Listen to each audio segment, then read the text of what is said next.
کتونکو زما نیکې هیلې سلامونه احترامات و منئ خدای دې وکړي چې روغ او جوړ خوشحاله او عافیت جامې مو پر تن وي. زه راځم نننۍ ویډیو کې زه تاسې ته ښیم چې مونږ څنګه کولی شو خپل ایمیل ادرس یا جیمیل آی ډي چې مونږ جوړوو د هغې کې چې مونږ کوم ریکوري نمبر ورکوو فون نمبر ورکوو په دې خاطر چې زمونږ کله هغې پاسورډ ایرې کیږي نو هغه فون نمبر ته یا هغه ایمیل ادرس ته یو او ټي پي کوډ راځي. هغه او ټي پي کوډ له لارې مونږ او تاسې د هغې هیر شوی پاسپورټ دوباره مونږ نوی پاسپورټ ورکولی شو.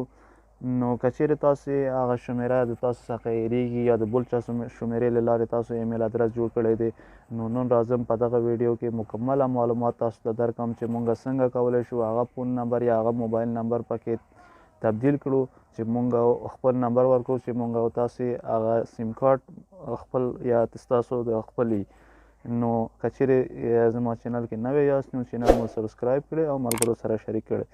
نو دوستانو جیمیل ادرس څخه موبایل نمبر ریکوري نمبر ورکولو یا نمبر ته تغیرات ورکولو نمبر بدلولو لپاره لومړی قدم کې مونږ خپل ایمیل باکس ته ځو خپل ایمیل ادرس لوګن کوو. نو راځم زه خپل ایمیل باکس ته دغه ایمیل باکس ته راغلم. دوستانو ګورئ ما سره تیار خپل ایمیل ادرس چې دلته لوګن دی.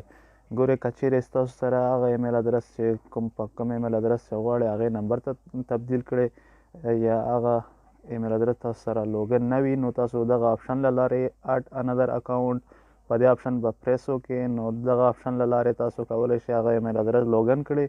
نو هغې نه بعد تاسو د هغې نمبر او ایمیل ادرس ته تغیرات ورکړئ. نو راځم دوستانو په دې کلیک کوم. زما تیار سره خپل ایمیل مې لوګن دی. زه راځم نمبر بدلولو ریکوري نمبر ورکولو طریقه تاسو ته ښیم. زه په دغه آپشن په دغه پکچر باندې پروفایل باندې کلک کوم. بیا راځم دلته منیج یور ګوګل اکاونټ په دې پریس کوم. ګورئ دوستانو زه خپل ایمیل ادرس ته یې راوستلم. تاسو به دغه آپشن ته راشئ. دلته لیکلی اډ ریکوري ایمیل په دې آپشن به تاسو پریس وکړئ. انټرنیټ مو لږ ضعیف دی ملګرو تاسو به لږ منتظره سئ. بیا چې دلته راغلی نو دوستانو دلته خپل موبایل دغه به ورکړئ.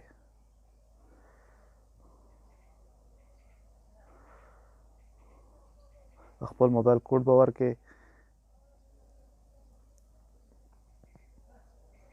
اوس ګورئ دوستانو دلته سیټ اپ ریکوري انفارمیشن تاسو دلته هغه کوم ایمیل ادرس چې غواړئ ریکور باندې ورکړئ یا تاسو بل ایمیل ادرس ورکړئ چې تاسو کله پاسورډ هیریږي نو هغه ایمیل ته او ټي پي راځي نو دلته کولی سئ هغه بل ایمیل ادرس چې تاسو لرئ دلته ورکړئ.